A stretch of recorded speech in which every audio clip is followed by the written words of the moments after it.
Islam, welcome back. This is 50 Energy and I am Energy. And today I'm going to be working on beads. Mhm. Beads. Beads that you can use to adorn your hair is what they're intended for, but of course beads for making anything you like. You can have beads and you can hang adornments for it. We're going to be making those today. I already got a abundance of beads already done that don't have the abilities to attach any other adornment to them. But today, these beads will be just that. So if you're interested in this type of content and you might would like to work along with me, you know what to do. Stay tuned. Okay, so to work and do something with this type of project, first of all, I need to clean off my workspace because this is crummy. I feel the old clay residues and possibly some resin or whatever. But anyway, so first and foremost, you're going to need some clay, like so. And it don't have to be like what I just showed. It can be just regular clay. Well, baking clay, of course. And you're going to need some texture or not. It's up to you. A roller, a cutter, and a ruler. You're also going to need a wooden dowel and some talc powder. You can use regular cornstarch from out of the refrigerator or out of your pantry or what have you. But yeah, cornstarch. And that's going to help to keep the bead from sticking to the wood uh, and what have you. So, and then you're going to line them up. Last thing is some towels to heat your work up on in the oven. So let's get started. I'm going to just take some regular scrap clay I had. Yeah, I made this cane. Donna Cato was doing a tribute to another woman who did this illusion clay cane, and I liked it, and it was so much better than what you all seen. And if you think this is awesome, go see her work. That's Donna Cato, and she's paying tribute to the woman who created the cane idea in the first place. Now the yellow one doesn't show up as awesome as this one does, but you know what? Still, I'm grateful to learn the caning method. You know, it was something that my mother was getting heavily into, and I had never sat down and worked with her. I think I might have did it once, no more than once. If it was twice, I don't recall the second time. And I know I didn't work well, but I was doing, I guess, some sort of caning method before I even knew that that's what it was called. Anyway, so what I'm doing now is I'm going to work a piece of clay and I'm going to round it out. Matter of fact, you know what? I'm going to, yeah, just work with this piece right here. So you're looking for a particular thickness, and it's really up to you. I'm going to try to at least work to get 2 beads out of here. And these beads, as you can see, the ones that I'm adorning right now, they can be any length you like. Let's see, I got one that's even longer. See? And then it's a different shape. So you can do a lot of things with these beads. You know, wherever your imagination can lead you, that's where you're going with it.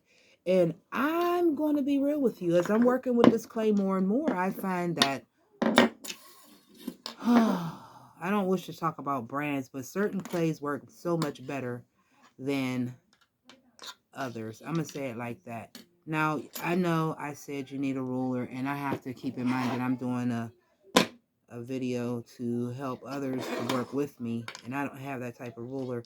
But I do have, of course, measuring tools available, just not. And I'm one for just eyeballing, cutting as I go kind of situation. So I'm trying to organize the desk up here, get these canes laid down. All right, so I'm gonna cut it like so. I had the blade up at me, y'all. Don't do that. You can cut yourself really bad with these things. They're really sharp. Okay, so I'm gonna use these 2 pieces right here. I'm gonna definitely do 2 out of here. So I'm going to break my dowel because it's so long and I really don't need it to be this long just to do what I'm doing. So I'm going to go ahead and break that. Put this away. If I had my sandpaper real nearby, I would sand that off real quick. But, alright, so I'm going to do a little bit of talc on this wood. You can lay it on your plate. Either way. And what I'm going to do is, this one's not have any texture on it, but let's say I did wish to put texture on, which I'm going to do it on this one. And put that to the side. And what I'm going to do is just simply, not tight on the wood, but just enough to roll it under itself. Go one time and it's connected. And then you're going to wrap it around one more time, like so. Or let's wrap that whole thing up like so. And now we're going to roll this back and forth. Yeah. To kind of get rid of that end. So I'm going to switch that around on here to get the same thing going. Now that's a really nice size lock for someone who has really, really thick locks. Okay. And what I'm going to do now is, while it's on the wooden dowel, I'm going to put it back on there. And I'm going to take a sharp tool to poke a hole in there. And out of my, I guess this would be your, this type of kit here. It has a tool in it. So, yeah, something to poke a hole. But you can use anything. You can use a needle. Now, I'm going to do it near where it's the thickest at. Because when you do put something on here, you do not wish to compromise and break it off. So, I'm putting this hole in there like so. There. So that's going to work really, really well for a lot of size gauge wire, or even jump ring for that matter. And yeah, so we're going to leave that as is, and that's one done. We're going to line that up on the towel. So like I said, with the second one, I'm going to go ahead and put it on here where, as a matter of fact, let me just go ahead and get rid of that end right there. If y'all hear anything scratching, like, that's my cat. She doesn't scratch but two places in the entire space, and one is the spot under this desk. The other one's at the base or the foot of the bed in my room. So what I'm going to do, I'm going to take one of these texture pieces. I don't know. You probably can't really tell what this is. But this is like a damask type design. And I'm going to just lay that on top of there. I actually flip this over like so. That's how I do it. You could do it any way you need to. And I'm going to just run this back and forth across this like so. Okay, picking up that design in that piece here. Pull that off, and now it's a really great texture piece. Hopefully you all can see that really, really well. I needed to do it in this light, even though the camera's over there. But anyway, so there, it picks up this particular texture.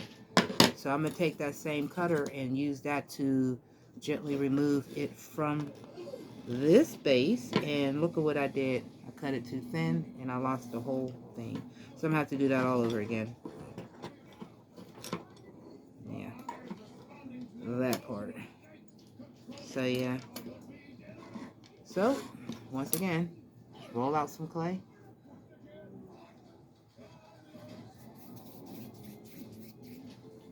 Like so.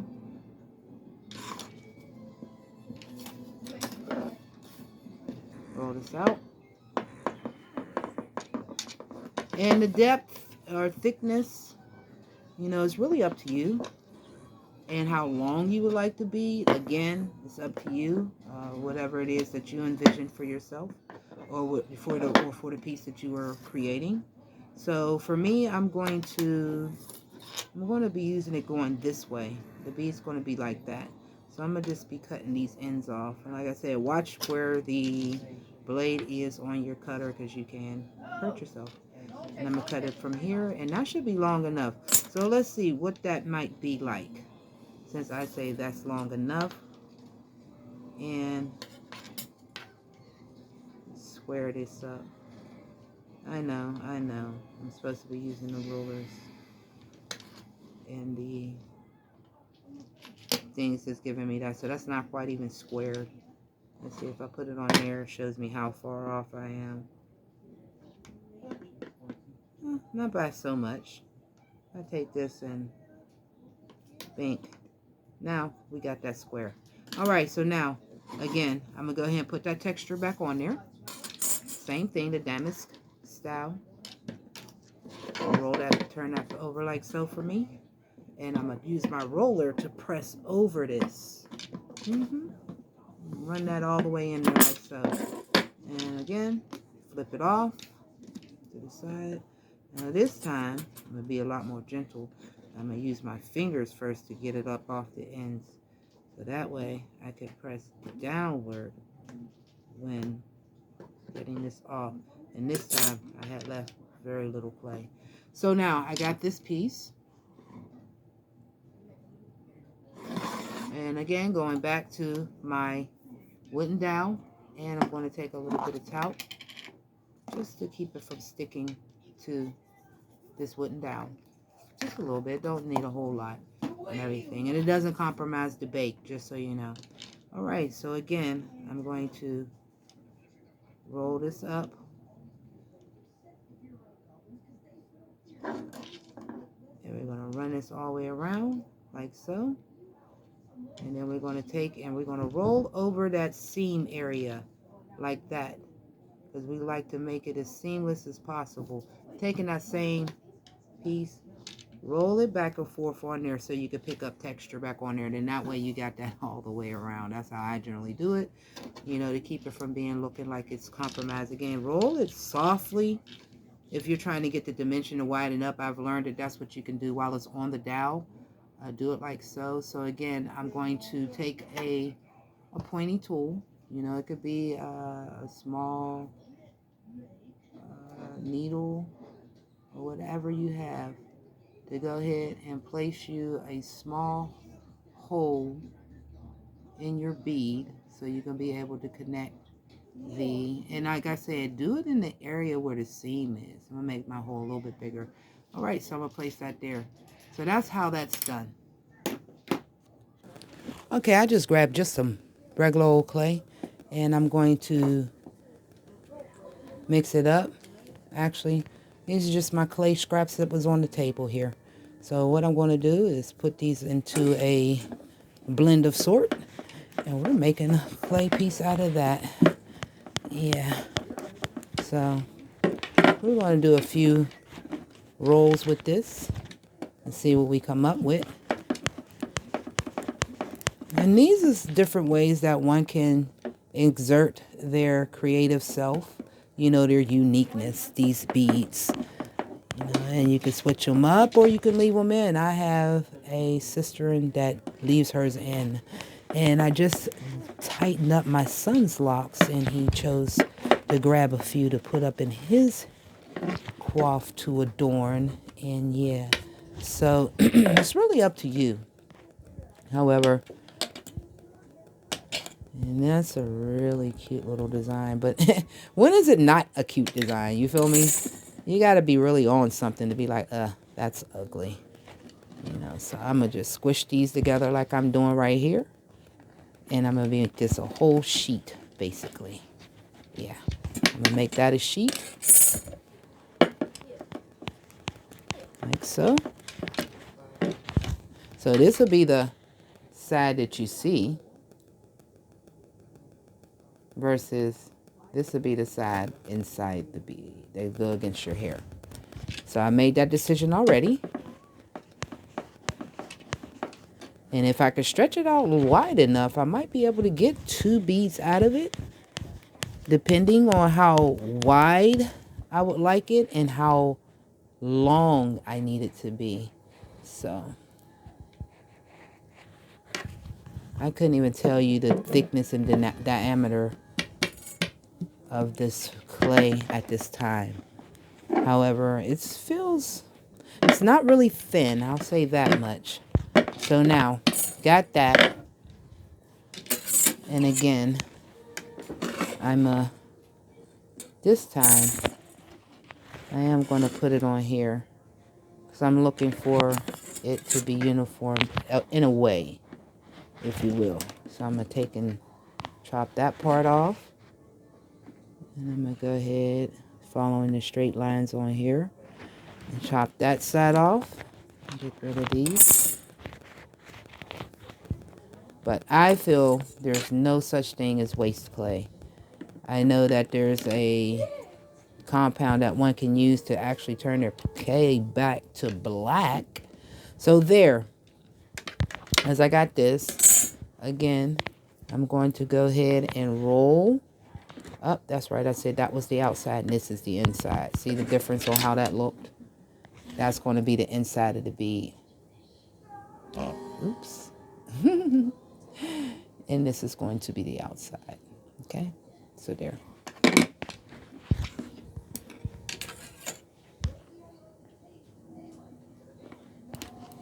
So it looks like I'm going to only need to have, let's see, how long are we talking here?